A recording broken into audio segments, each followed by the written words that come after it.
Olá pessoal, segundo dia em Milão, EAU 2023. Esse é um projeto da SBU São Paulo in situ para vocês de novo.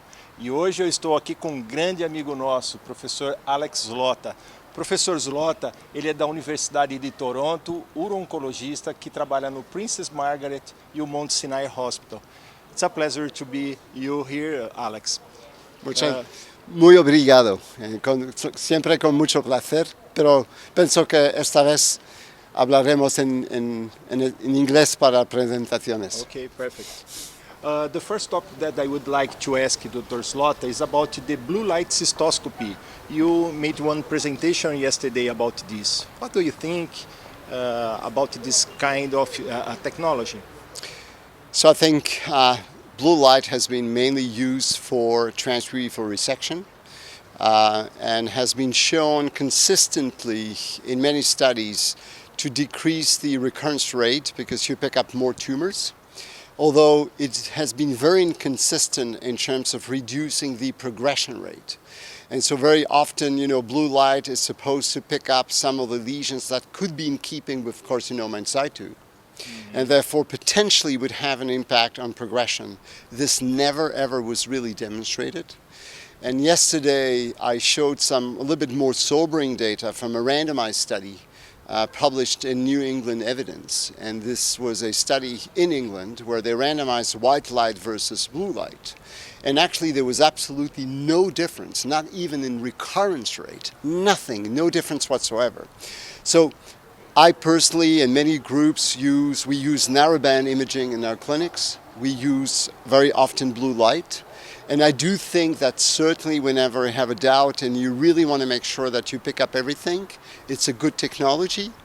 The big question though is how much bear and how much you spare and how much you really impact on the progression. And I think that the jury is still out, and we have to be careful, and the only level 1 evidence that we have actually did not show anything. So I think the conclusion is that it's good for training, it's good for residents. It does allow you often to pick up small tumors that you may have missed, but it remains to be seen what the real impact on the long term on patients is. Okay, is it a expensive technique? I mean, it's not a very expensive technique, but it still brings additional, cost.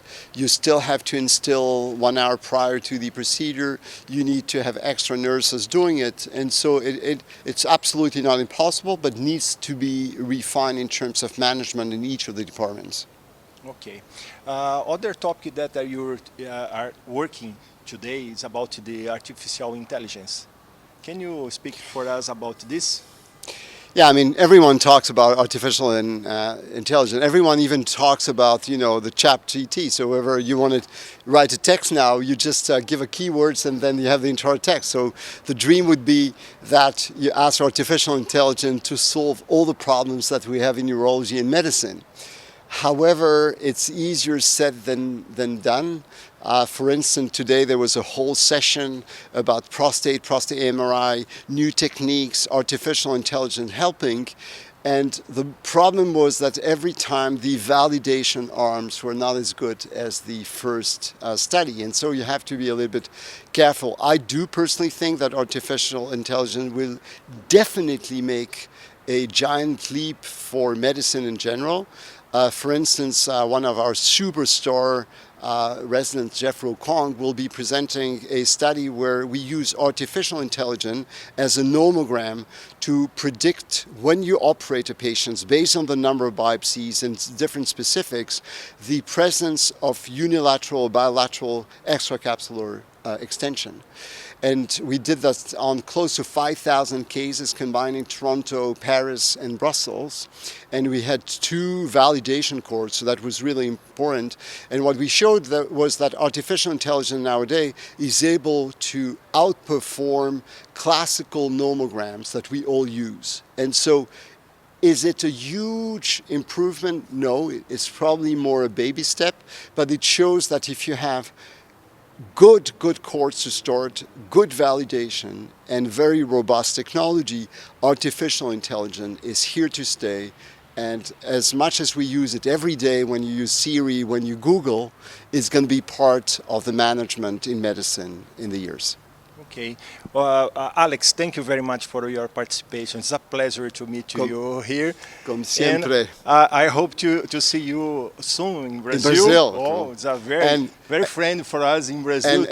And I hope that the Brazilian team will be a little bit better than last time at the World Cup, and so that we can have a France against Brazil final. Okay. Finally. Thank you very much, Alex. Ok, pessoal, até a próxima entrevista aqui no SBU-SP in situ. Muito obrigado.